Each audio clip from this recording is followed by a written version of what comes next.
O Jornal da Globo começa hoje a entrevistar os candidatos à presidência com as melhores pontuações na última pesquisa Datafolha, divulgada na sexta-feira passada.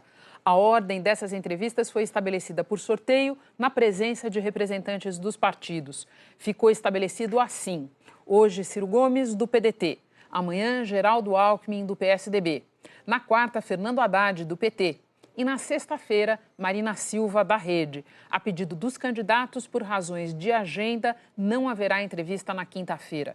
O candidato do PSL, Jair Bolsonaro, não participará neste momento porque continua hospitalizado, se recuperando do atentado que sofreu no dia 6 de setembro. Com a concordância dos candidatos, as entrevistas serão gravadas, terão duração de 30 minutos e serão exibidas na íntegra, sem qualquer tipo de edição. Vamos ver, então, a entrevista com Ciro Gomes, gravada agora há pouco.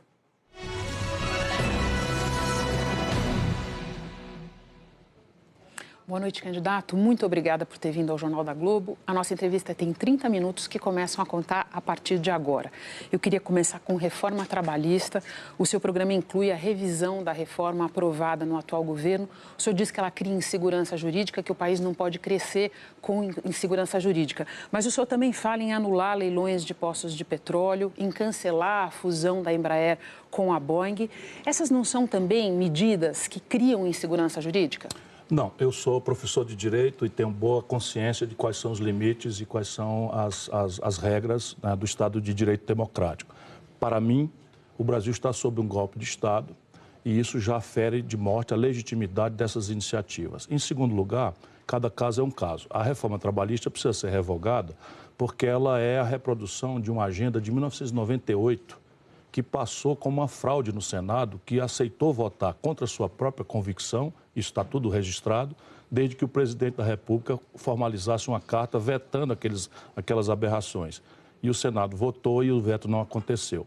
E isso produziu já mais de 980 mil novos desempregados no Brasil, o que é uma selvageria que tem que ser substituída por uma coisa moderna, lembrando sempre que a China já paga um salário hora mais alto do que o Brasil e a economia mais competitiva do mundo é a Alemanha, e não por acaso são os salários hora mais caros do mundo. É evidente que o Brasil não é a Alemanha, nós temos que gramar muito ainda a produtividade. A questão da Boeing. A Embraer, quando a Embraer foi privatizada, o governo federal ficou com uma Golden Share, que é uma espécie de ação especial, não estou explicando para você, mas para o telespectador, que dá ao governo o poder de vetar determinadas decisões estratégicas. E aquilo é uma questão absolutamente sensível, sob o ponto de vista da defesa, da segurança nacional, da engenharia brasileira. É um de dois lugares onde o Brasil ainda tem alguma potencialidade tecnológica: petróleo, a Petrobras, e a Embraer. Dois produtos extraordinários foram desenvolvidos, estão na hora de renderem bilhões de dólares para o Brasil e nós estamos permitindo, se isso se consumar, eu vou desfazer, que a Boeing feche a Embraer, que na verdade é o que ela pretende fazer. O KC-390, que é um supercargueiro, e o caça Gripen, que houve uma raríssima, inédita na história do capitalismo, transferência para o Brasil de todo o pacote tecnológico.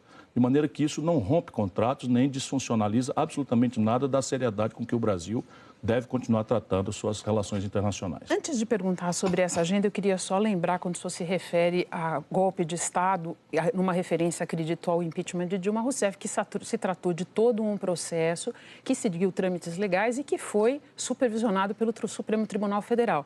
Acho importante a gente lembrar também que o grande estoque de desempregados foi produzido pela crise econômica e não pela reforma trabalhista, ainda que o senhor tenha críticas a ela. Nós temos 13 milhões e 700 mil desempregados. Eu falei que do dia que a reforma trabalhista entrou em vigor com a mentirosa promessa de que ia ajudar a superar o desemprego, 980 mil novos desempregados foram produzidos no Brasil. Eu queria lhe perguntar sobre... E o impeachment da Dilma correu certamente a protocolo legal, igual 64. Bom, vamos em 1964 também se persistiu todo o itinerário protocolar e o Supremo, que já dizia Rui Barbosa, o poder que mais tem faltado à República, também cohonestou aquele golpe. Tá. Se a gente pegar esses itens da agenda, rever o leilão dos poços, rever esse negócio Boeing e Embraer, o que o senhor está propondo acerca do que deve ser feito com a reforma trabalhista, o senhor concorda com quem caracteriza essa agenda como uma agenda nacionalista e estatizante? Eu sou nacionalista, eu não quero estatizar a Embraer.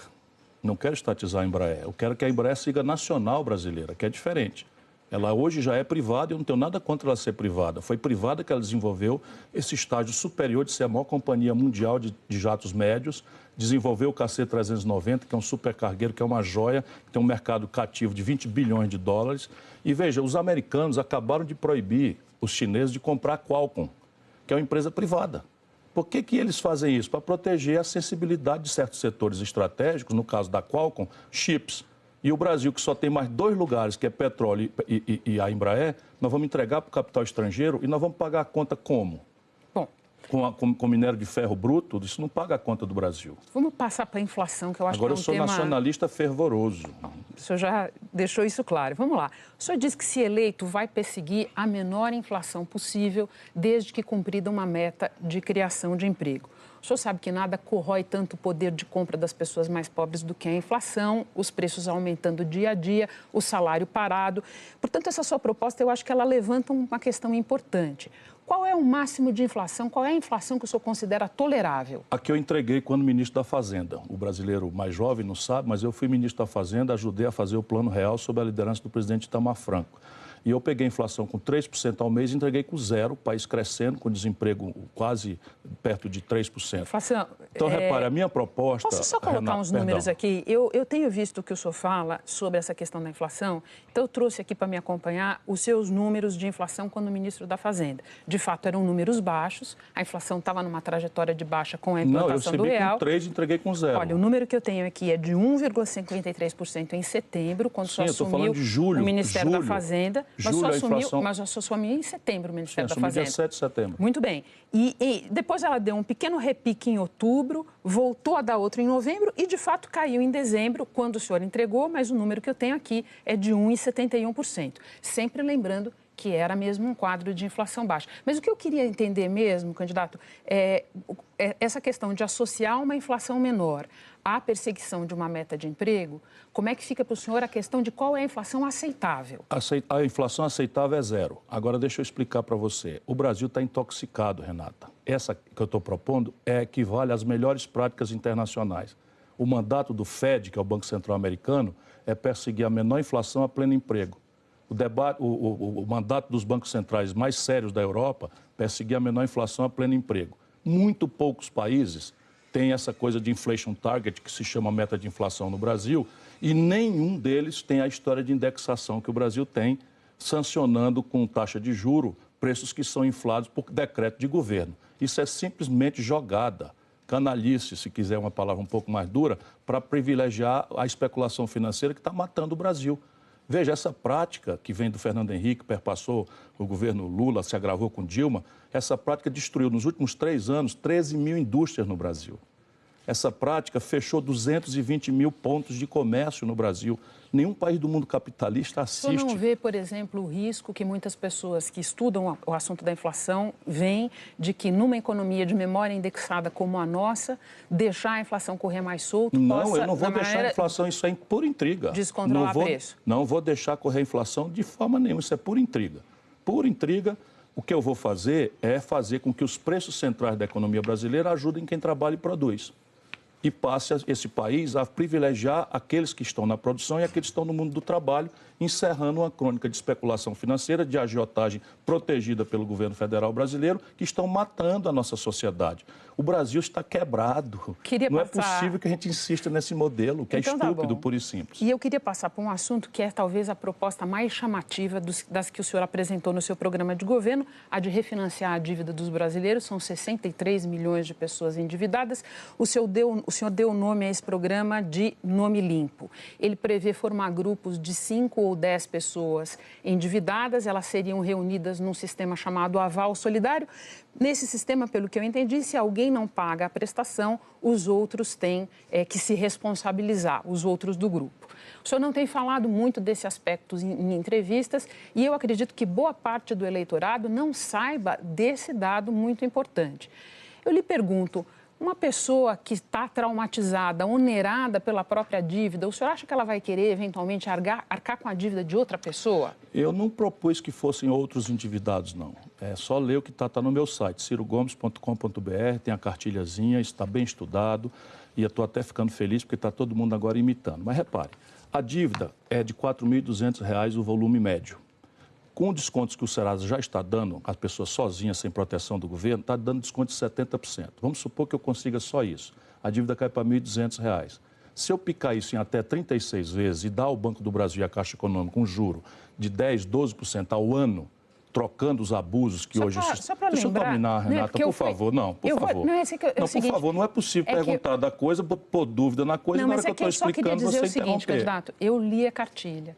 E, de fato, o senhor fala em organizar grupos de 5 a 10 devedores. Mas não precisam ser devedores. São 5 a 10 pessoas, porque quando você aluga uma casa, você, Renata Lopretti, respeitada, querida, precisa ter um avalista, precisa ter um fiador. Quando o cidadão compra um carro financiado, ele fica com reserva de domínio. Por quê? Porque isso é a garantia. Por quê? Porque eu quero que o Banco do Brasil e a Caixa Econômica tenham garantias. E a garantia qual é? Você reúne 5 a 10 pessoas e elas assinam solidariamente. Se a prestação é R$40, que você me interrompeu, dividindo por 36 vezes, dá R$40 por mês. 10 pessoas juntas, se uma delas falhar, elas têm que dividir, dá R$4 por mês para cada avalista. Vamos concordar que isso é o mínimo de solidariedade comunitária que o nosso povo está cansado de fazer. Candidato, quando a gente pergunta sobre essa proposta, a gente não está perguntando por não, de alguma maneira, ignorar que as pessoas buscam uma solução. A única coisa que me aborrece é interromper quando eu estou respondendo. Não, a gente não está ignorando que as pessoas buscam uma solução para a questão da inadimplência. É exatamente para entender. Isso é um problema de macroeconomia. O principal motor, não fiz isso porque sou bonzinho. Eu fiz isso quando eu estou estudando, são 4 grandes motores que eu vou fazer, consertar para eles devolverem a atividade econômica e gerar os empregos que nós precisamos gerar para o Brasil. 13 milhões e 700 mil desempregados, 32 milhões e 200 mil brasileiros vivendo de bico, correndo da repressão pelas ruas das cidades. Eu estou estudando com a minha vivência, consultando toda a melhor inteligência, e o principal motor de ativação econômica no nosso país é o consumo das famílias. Se eu não consertar o crédito popular, como é que o consumo das famílias se restaura? Então, e se eu restauro, o comércio vende, se o comércio vende, a indústria produz, os empregos aparecem e o dinheiro para pagar a melhoria na saúde, na educação, na segurança surge, porque eu sou um homem sério. Né? E isso é toda uma proposta bem estudada. Fique tranquilo, eu vou tirar você do SPC. Então, já que o senhor está falando... Eles enlouquecem. De maneira nenhuma, não você. É porque a gente trata essa proposta muito a sério. O refis para Barão, nunca ninguém botou defeito. Não, foram feitos 390 bilhões de reais nos últimos 3 governos. O senhor me desculpa, não se trata de botar defeito, se trata de tentar entender. Eu só queria dizer mais uma vez que a cartilha fala em reunir 5 a 10 devedores. Ou não, é garantidores. Não pode ser devedor se for melhor ainda. E eu queria aproveitar que o senhor falou em desempregados para dizer o seguinte. Quem estuda esse assunto do crédito a fundo diz que é muito arriscado estabelecer um programa como esse num cenário de desemprego alto. Que garantia o senhor pode oferecer que o alívio imediato não vai ser seguido por um outro ciclo de endividamento? Não seria o caso de primeiro tomar medidas para retomar o emprego e depois fazer um emprego Sim, um programa como esse? Quem chamou a atenção e continua chamando a atenção só para esse ladinho do meu projeto nacional de desenvolvimento é que deve responder por isso. O meu projeto está com começo, meio e fim. Eu tenho um compromisso de gerar 2 milhões de empregos no primeiro ano.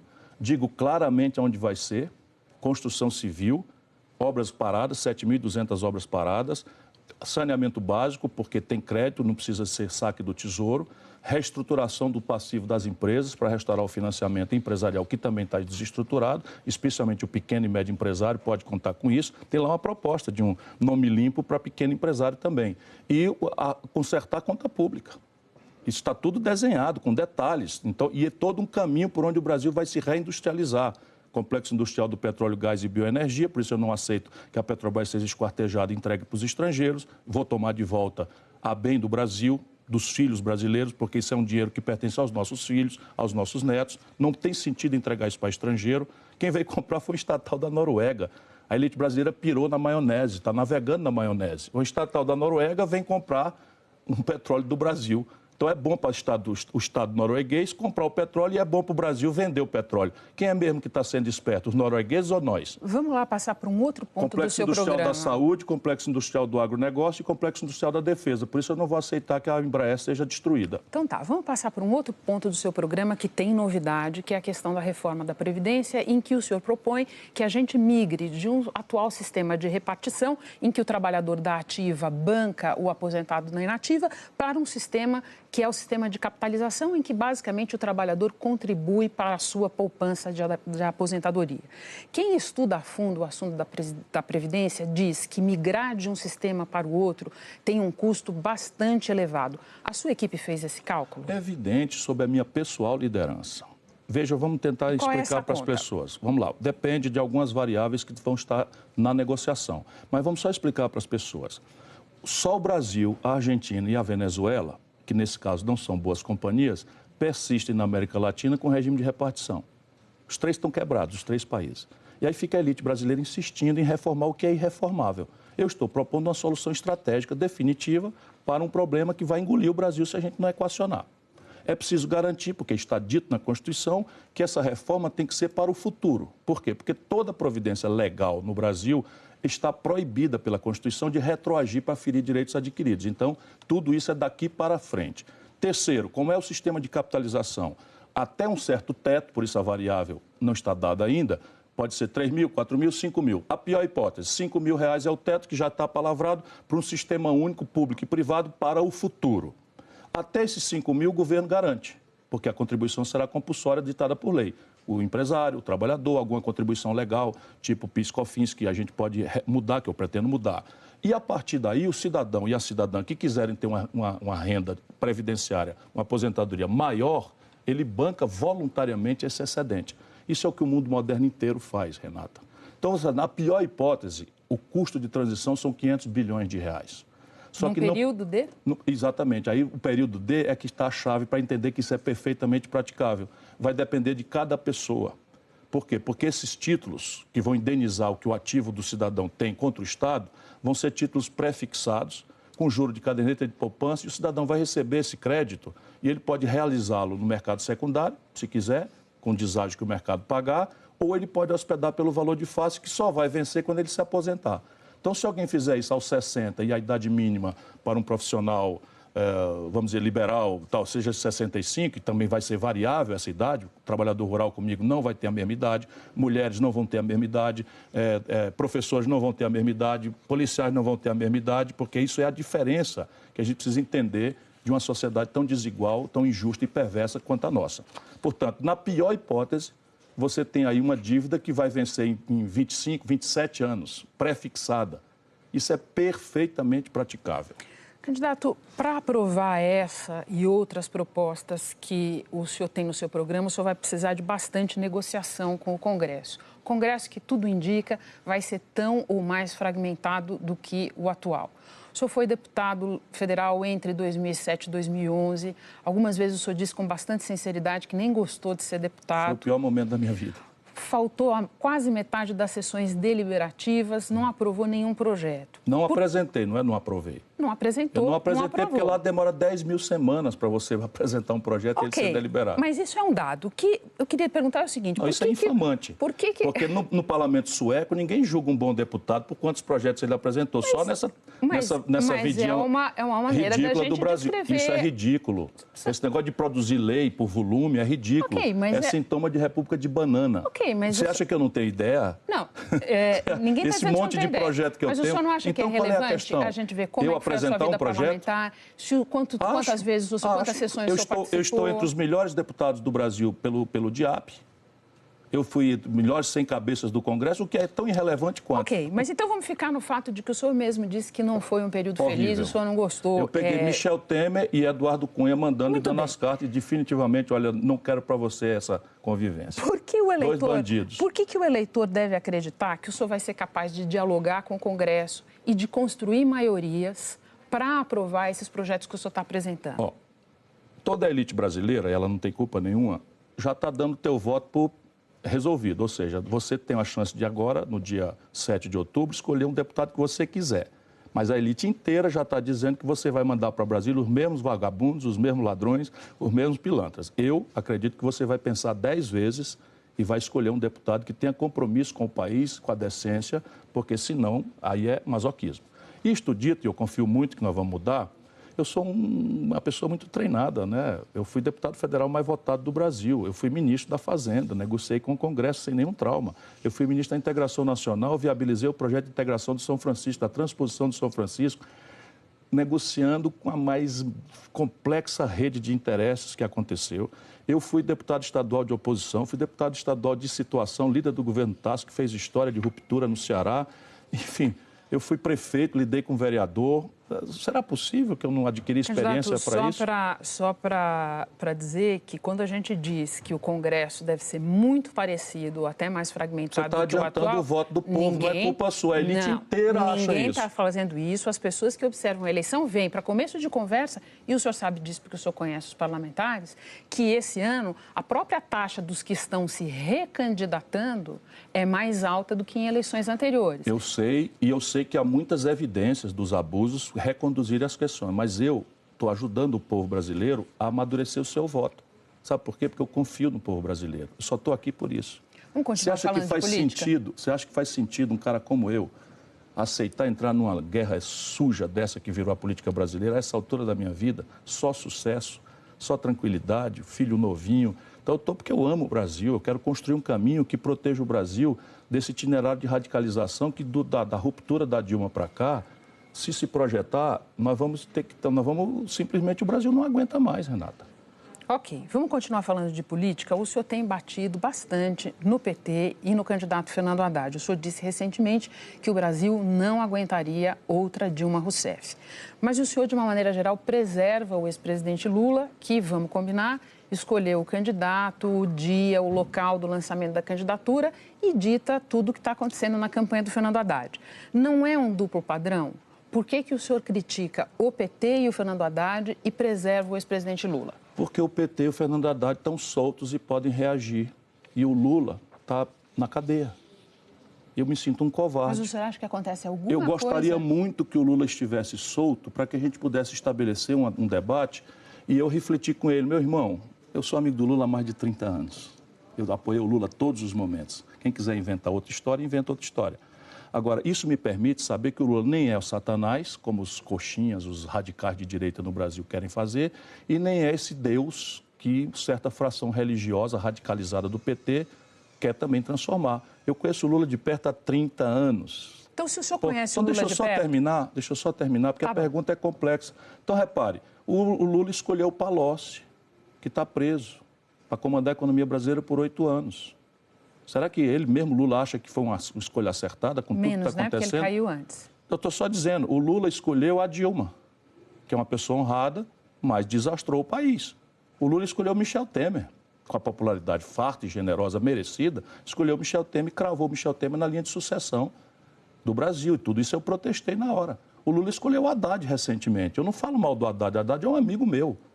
Eu estou discutindo é porque nós estamos num debate. Então, o Haddad acabou de ser apoiado pelo Lula na reeleição em São Paulo e simplesmente perdeu em todas as urnas, Renata. Perdeu no primeiro turno, tirou 16% dos votos. Foi considerado o pior prefeito do país. Tinha 3% de avaliação ótima. 3% de avaliação ótima, o Haddad na prefeitura. É razoável que a gente exponha o Brasil a esse risco?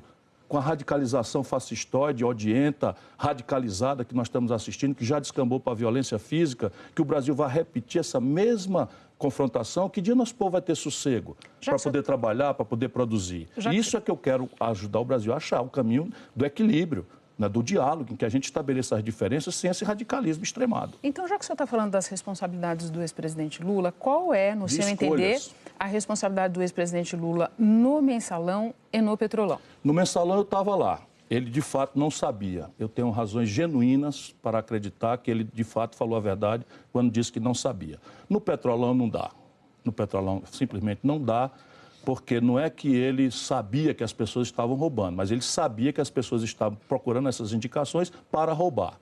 Isso aí, infelizmente, eu, por exemplo, falei para ele várias vezes do Sérgio Machado. Tá. O senhor teve numa sabatina no Jornal o Globo na semana passada e lá o senhor comentou uma entrevista... Logo, acho que fica à vontade. Lá o senhor comentou uma entrevista dada pelo comandante do Exército, General Vilas Boas. Nessa entrevista, ele manifestou a opinião que, diante do quadro de divisão na sociedade brasileira, na política, divisão extremada, ele via a possibilidade de que a legitimidade do presidente eleito viesse a ser contestada. Daí o senhor, acredito, inspirado numa frase do dramaturgo alemão Bertolt Brecht, disse o seguinte a respeito das palavras do general Vilas Boas, que ele tentou calar a voz das cadelas no cio que embaixo dele estão se animando. Eu queria saber exatamente a quem o senhor se referia, candidato. Isso é Bertolt Brecht mesmo, não é? Infelizmente, às vezes eu tenho esse mau hábito de ler e às vezes eu falo coisas citando poetas, citando filósofos e as pessoas atribuem a mim como se isso fosse alguma coisa destemperada ou descuidada. Deixa eu reposicionar a coisa. O general Vilas Boas, inclusive, não está bem de saúde. Eu tenho por ele estima, respeito, conheci ele há muitos anos. Lá nesse processo, ele me convidou para conversar lá no quartel. Eu mandei dizer para ele que não achava próprio o comandante do Exército. Nesse processo eleitoral. Agora, neste processo eleitoral que nós estamos em andamento, ele me convidou para ir no quartel-general, no Forte Apache, em Brasília, onde ele exercita o comando, e eu disse a ele que não era próprio o comandante do Exército convidar um candidato para conversar. Não acho próprio, por isso simplesmente não acho próprio. E ele perguntou, então, muito gentilmente, se eu aceitaria em conversar com ele na casa dele. Eu aceitei e fui lá. Tivemos uma conversa muito franca em que eu claramente anunciei para ele que esse general Mourão está escalando o golpe no Brasil e que eu ia enfrentá-lo. E o general Mourão considera o general Vilas Boas amigo e irmão. E eu sou um brasileiro que conheço a lei. Conheço a lei e dou valor a ela. Está proibido o comandante militar dar opinião sobre política. Simples assim. Está escrito na Constituição brasileira, em todos os regulamentos, que chefes militares não podem opinar na política. Deus está me ajudando. No dia seguinte, o presidente do Uruguai mandou prender o comandante do Exército, que deu uma opinião sobre um assunto e que, inclusive, era pertinente ao Exército, mas era política. No caso, é próprio um comandante militar, num país que tem a tradição lamentável que nós temos, é próprio. Vamos raciocinar juntos. É próprio que um comandante militar fique tutelando o processo político, coagindo as pessoas a votar por medo. Medo de quê? Eu não tenho medo deles, não. Candidato, acho que o senhor respondeu a pergunta que eu lhe fiz. O nosso tempo está chegando ao fim. Eu não queria perder a oportunidade de fazer pelo menos mais 2 perguntas. Eu não vou lhe interromper, mais breve. Mas eu peço para o senhor ser mais breve. Quero voltar para a campanha de 2002, onde, entre outros destemperos, o senhor chamou de burro um ouvinte que atacou o senhor numa entrevista de rádio. A mim não. Insultou Antônio Carlos Magalhães, governador da Bahia. Muito bem. Senil, que já estava velho e doente. O senhor chamou tanto de que burro morreu logo em seguida. Esse ouvinte e depois, analisando o episódio, o senhor disse o seguinte, e eu queria ler aqui o que o senhor disse. Para ser presidente, eu tenho que ter a capacidade de nunca mais me deixar levar por uma provocação dessa natureza. É uma lição que eu aprendi. Bom, ontem, em Roraima, aconteceu de novo. O senhor xingou, deu um leve empurrão, sugeriu que mandassem prender, e isso nem está entre as suas prerrogativas. Um homem que trabalha numa emissora de rádio e trabalha ou trabalhou... Mentira, Renata. Trabalha ou trabalhou... Isso é mentira. Deixa eu descrever o que aconteceu. Não, mas isso é mentira. A revista Época das organizações Globo, hoje, no seu site, esclarece quem é. Eu fui informado... Eu vou informar quem é a pessoa. Eu vou informar quem é a pessoa. Eu vou informar que essa pessoa, de fato, lhe provocou, porque ela trabalha ou trabalhava para o candidato ao Senado do DEM. Não, recebeu R$124 mil do DEM, não, do Romero Jucá. Mas eu não quero... Candidato, é muito importante para mim aqui falar do que o senhor acha desse episódio. Porque eu acho o seguinte... A questão é... me deixa só fazer a pergunta. O senhor não acha que a gente está de novo às voltas com uma questão que marca a sua vida pública? O senhor muitas vezes tem que responder por isso, que é a questão do seu descontrole? Eu não tenho descontrole nenhum. Eu tenho 38 anos de vida pública, nunca respondi por um escândalo, dei um mal feito na minha vida longa. Ministro, governador, prefeito, mais popular e melhor avaliado do país. E veja bem, nunca respondi por um escândalo, um mal feito, nem sequer para ser absolvido. Não estamos falando disso aqui. Não, mas eu estou falando disso aqui. Ok. E aí inventam essa questão. Eu não tenho sangue de barata e não quero ter. Então eu fui avisado que o Romero Jucá, que todo mundo conhece o marginal que é, resolveu me constranger para não andar nas ruas de Boa Vista.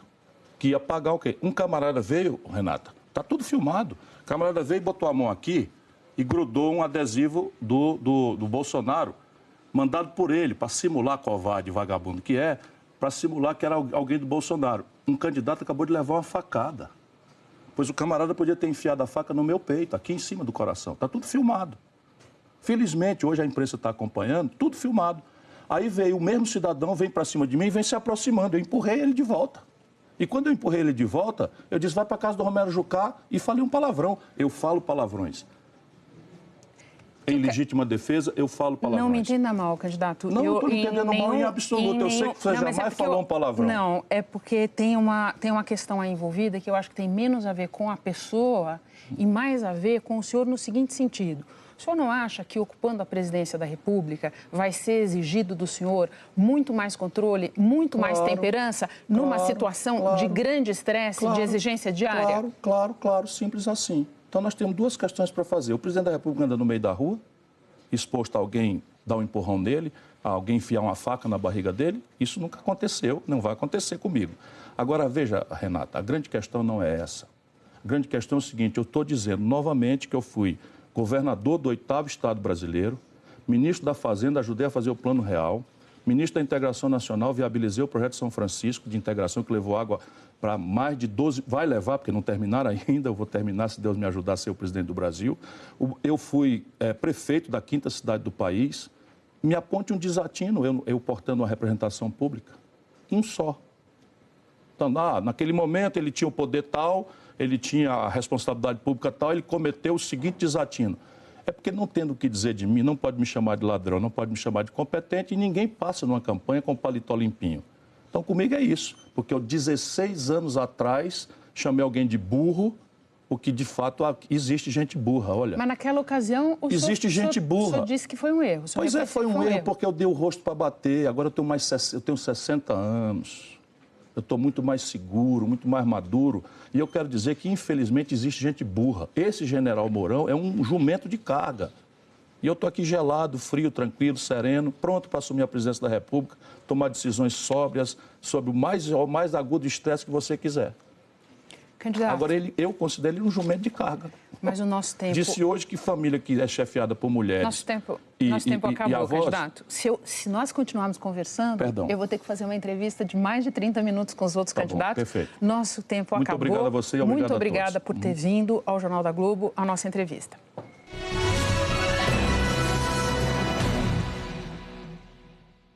A entrevista de amanhã é com o candidato Geraldo Alckmin, do PSDB.